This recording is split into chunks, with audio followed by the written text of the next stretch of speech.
Hello and welcome to Enchantment of Eternity's review for Star Trek Prodigy Season 1, Episode 10, A Moral Star Part 2.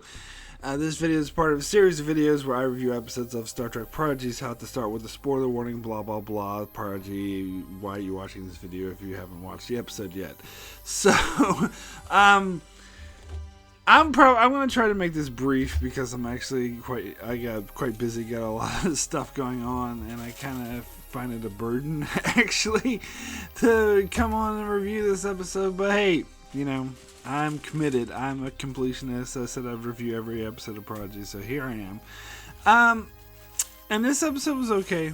It was fine, I guess. I guess I was throwing a lot more praise out for the part 1. And it's not that I think that this is a huge disappointment or a letdown. It's just I kind of lost interest in it. And honestly, from recollection, part 1 it dealt a lot more with the characters, which is why I liked it, and it developed the crew as like a family.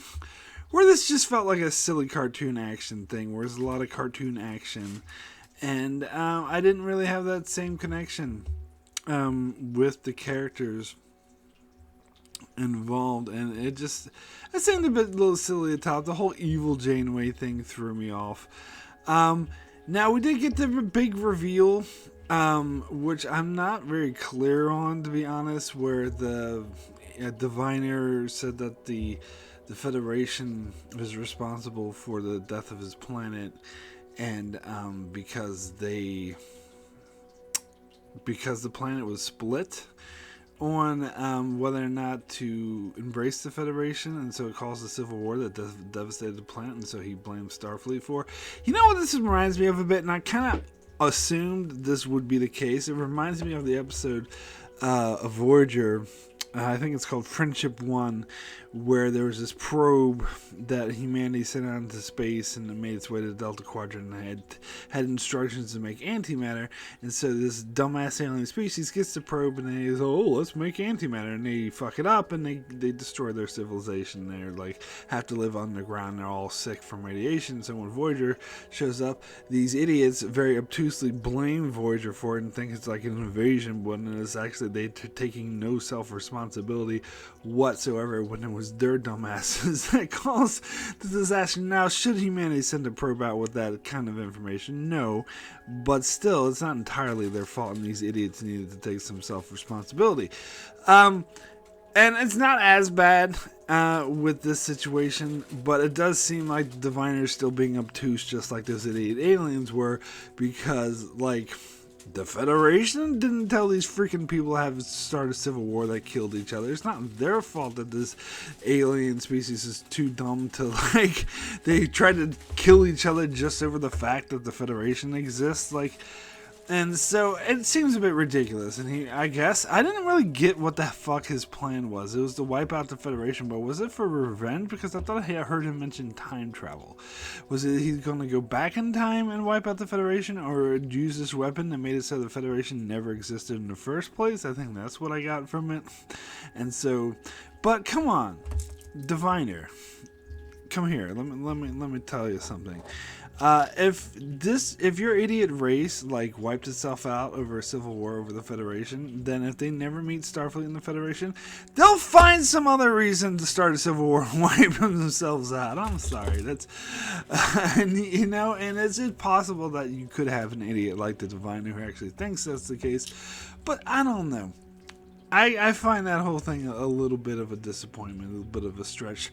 And there was some sort of deal where, the Federation will wipe themselves out just by the simple fact of the protostar returning to the Alpha Quadrant.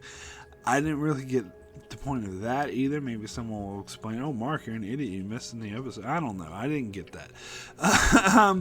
And so Gwen was like, "Oh, we can't let the protostar go back to the Federation." And of course her memory got wiped.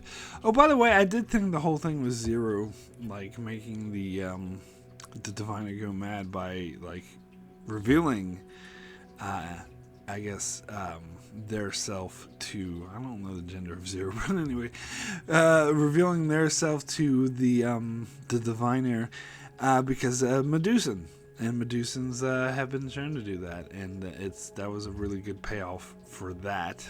I don't know why Zero just didn't do this before, but I guess it's kind of a last resort sort of thing, I suppose.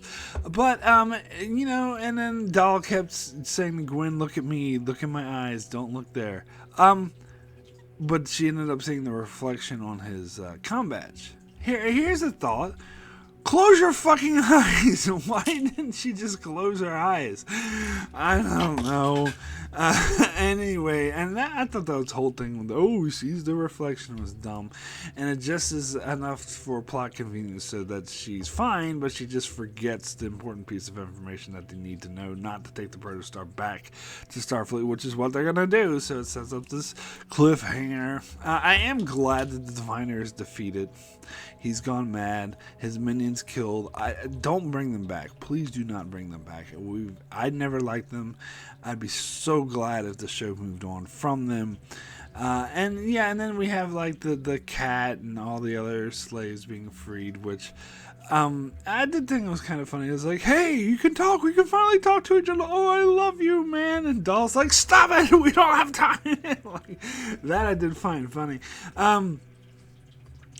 But yeah, it seemed a bit silly, like, and Diviner is just an irredeemable character because he's kept slaves and used slaves and obviously doesn't care about anyone. And I don't know, Gwen at the end was kind of like, seemed like she was like brainwashed to like kind of like lobotomize the pen. She's like, yes, go back to Federation. I don't know. So yeah, this episode was fine, I guess. It was an interesting enough conclusion. And then of course we got the big Janeway. We guys saw the real Janeway. And she's looking for Chakotay in the Protostar. So yeah, where we go.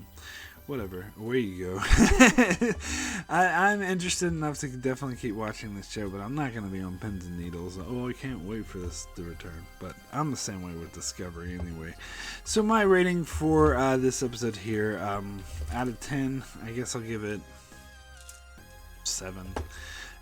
Very good.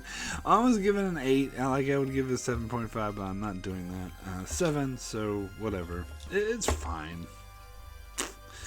Anyway, that is my very enthusiastic review for the latest episode of Star Trek Prodigy. Be sure to check out my channel for more reviews on more Star Trek stuff.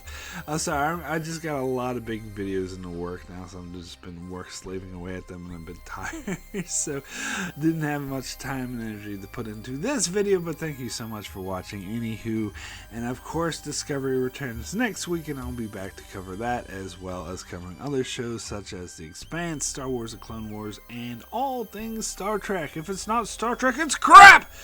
Anyway, so be sure to subscribe so you can keep up with all of that. And thanks so much for watching.